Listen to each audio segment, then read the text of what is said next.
Go on, buddy, fetch, Erin shouted as she threw the tennis ball across the dog run, which had been spruced up with twinkly lights draped over the wire fence. King leapt into the chilly air, excited.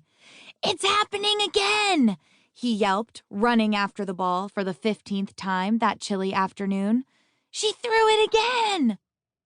The very good dogs of Good Dogs Doggy Daycare hadn't been coming to the park all that often now that it was December and getting cold, so they were trying to make the most of it.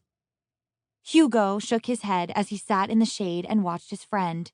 That's how fetch works, bud, he barked back. I know, but I still get so surprised. Come on, Waffles, Hugo said, nudging his floofy little sister with his nose. She was still a lot smaller than him, but getting bigger and floofier every day. Why don't you go play with King? In a little bit, Waffles replied. Lulu is teaching me how to find my best angle. Can I get an Instagram so I can become a celebrity like her? Maybe, but come on, Hugo pleaded. You're so good at fetch. Lulu, did she tell you she set a new fetch record in the backyard with Zoe the other day? You told me, Lulu said, twice this morning. Right. Well, did I tell you she got an award at obedience school? Best sitter. And there are some pretty experienced sitters in that class, so... Waffles whined. Hugo knew he was embarrassing her, but he just couldn't help himself. He was a proud big brother. An award? Lulu's ears perked up. I love awards. Last year, I won an Instagrammy for best dog dressed like a cat, dressed like a dog. It's on the shelf next to my bed, and I chew on it every morning. I guess it was pretty cool to win an award, said Waffles, tossing her head back. Lulu's approval seemed to mean a lot to Waffles. But I wouldn't know anything about sitting if it weren't for Hugo. I'd probably be standing my whole life. Hugo beamed. He and Waffles had bonded a lot over the past few months since she'd become part of his family. He looked across the park, where King was zooming around in circles with the ball in his mouth. King's big sister Cleo, a German Shepherd mix, and Petunia, the playful 1-year-old pit bull, ran over to join him. The wise old sheepdog Patches was slowly walking laps around the edge of the dog run and muttering happily to himself, his usual routine. What should I do now? Hugo heard King bark. Give the ball back to Erin, Cleo suggested, so she can throw it again.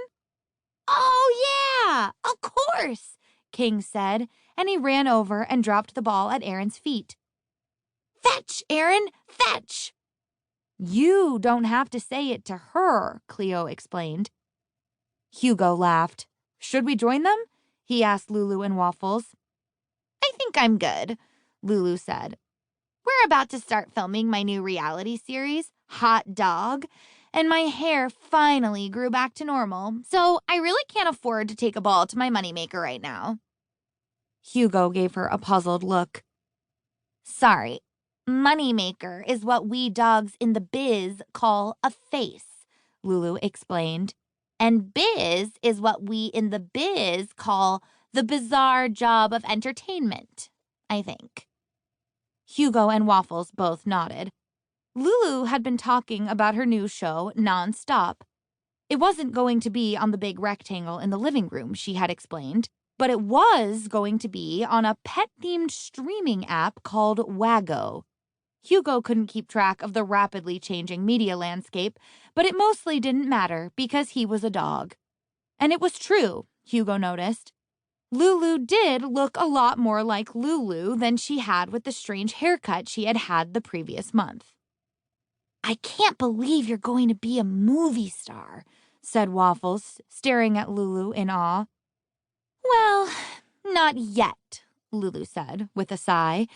But the web series was a big hit, so this show is just going to be about me. It could be my big break, if I do a good job, which I will, obviously. Lulu sounded very confident, but her tail flagged just a teeny bit. It was a small thing, but Hugo could tell she was nervous.